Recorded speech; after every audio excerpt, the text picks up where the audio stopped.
So there are assumptions made every day here about what the Chinese are going to do so that we can have a war by 2027, says the U.S. Navy. This is insanity. And this is the level of stupidity, I'll use a harsh word, but that we really are governed by right now. We have one more question in the back of the audience. No, thank you very much for what very wonderful and insightful sessions. And I would take it from the angle of the link between philosophy and development. I think back in the 80s, it was so important that UNESCO was pushing such an agenda. And then it permeated the development world to the point where in the World Bank at some point, what they call immersion program, where to actually be a good country economist, you had to go and live in certain communities to really understand where they were coming from.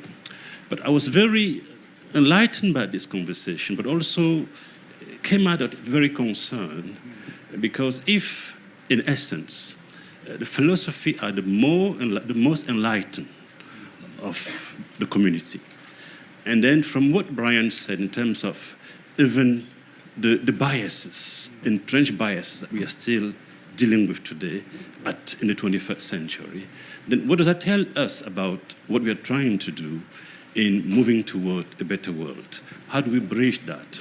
And my view is that it's important to actually move toward what I call the collective imaginary, that we are on the same plane to be able to move much rapidly. And we need a philosopher to do that, but what I'm hearing is very disheartening, quite frankly. Thank you. Thank you very much. One more question back here.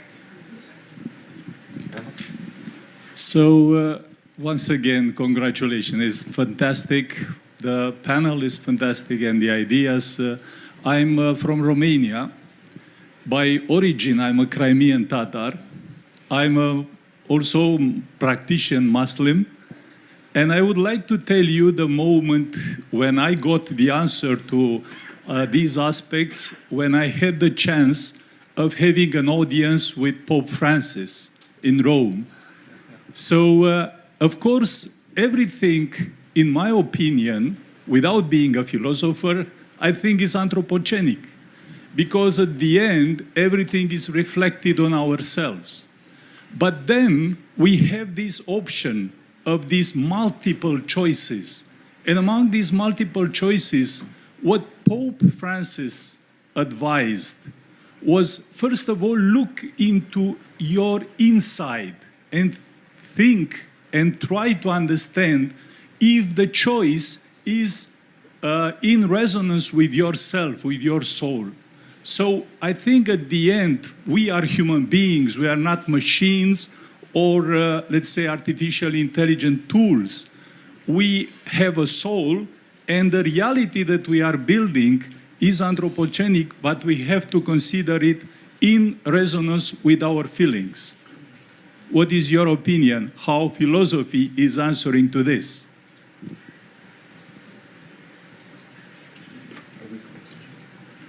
I'm happy to say just sort of one sentence, because I realize we want to wrap up. Maybe the answer of sort of looking to the inside is one of the few common denominators between any number of different philosophical traditions.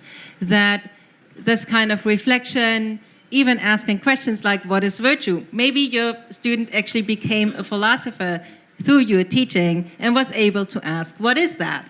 To be virtuous. That is maybe a really good thing, that that kind of question is being asked, and it could be part of looking to the inside, asking yourself, what is really important to me? What is it to be a good person? And so on and so forth. And, you know, I would argue that those types of questions are maybe, you know, where different outlooks can meet, and agree that those are questions we all want to ask and need to ask. Let me just add, it's a wonderful panel, and everybody is engaged in it, and this discussion does not happen in the UN Security Council. It does not happen at the G20. It does not happen among world leaders. It does not happen among generals.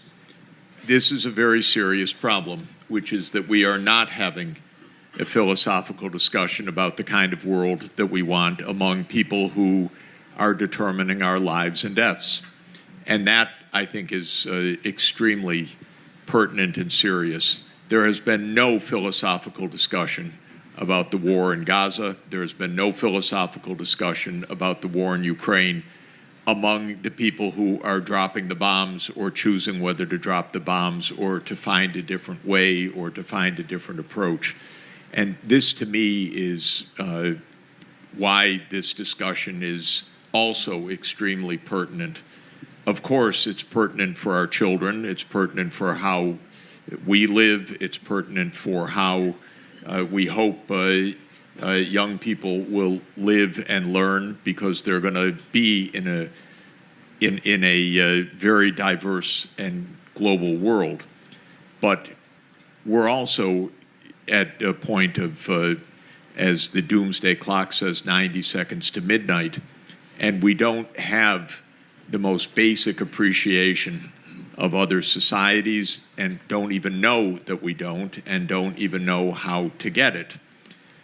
So there are assumptions made every day here about what the Chinese are going to do, so that we can have a war by 2027, says the U.S. Navy.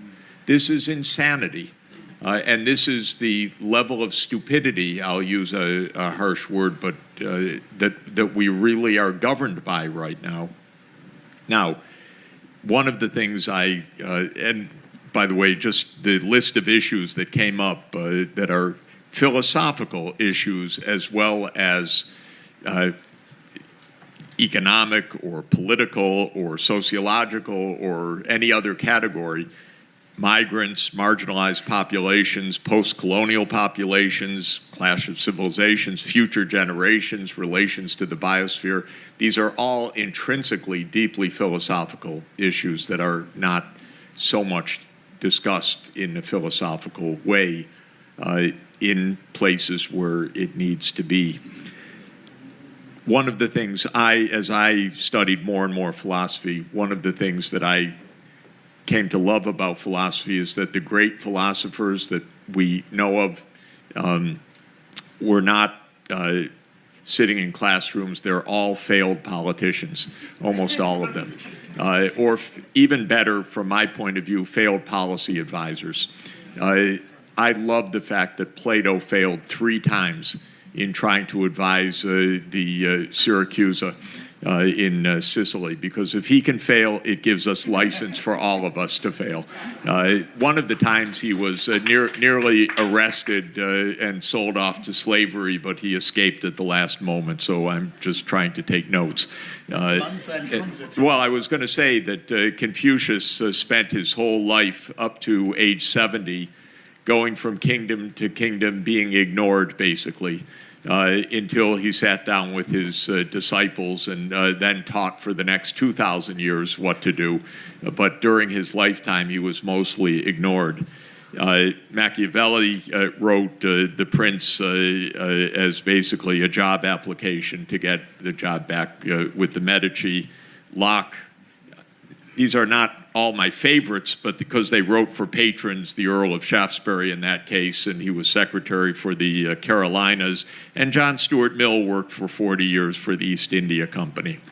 I don't think he got a lot right out of that particular part of his career. But the idea is we need to bring this discussion in a very practical way also, in a rather urgent way, and it's very, very rich.